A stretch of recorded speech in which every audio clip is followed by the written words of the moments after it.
Nakasuksok ang ulo ng lalaking ito na halos hindi na makagalaw matapos bumulusok ang truck pasado alas 8 ng umaga sa kurbadang bahagi ng Maiba, Teresa, Rizal. Kadamay rin ang dalawang sasakyan at isa pang tricycle. Ayon naman rin sa Teresa Police ay nanggaling ang truck sa Antipolo at patungo ito ng Siniluan na may sakay na 300 na sakong PIDS. Nawalan raw ito ng preno sa pakurbada at hanggang sa hindi na kontrol ng driver na kanya na lang daw ibinangga sa isang establishmento. Nasa delikadong kalagayan naman ang anak ni Adelaida Escribano na pasahero lang ng tricycle at ito'y papasok lang sana sa trabaho.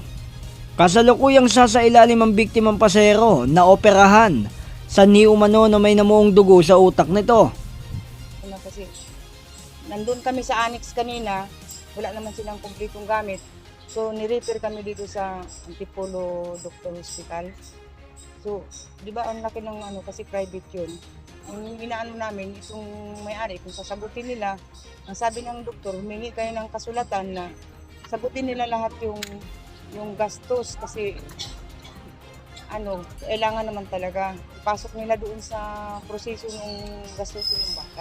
Humarap naman ang may-ari ng truck at nangako na hindi tatalikuran ng responsibilidad sa mga naging biktima.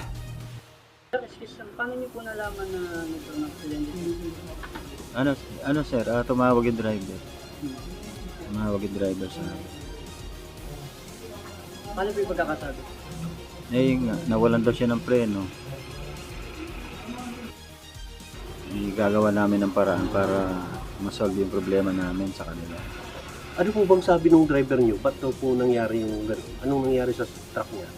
Sabi niya nawala siya ng preno eh. Palusong kasi ahon lusong, zigzag. Nag-iinit siguro yung lining.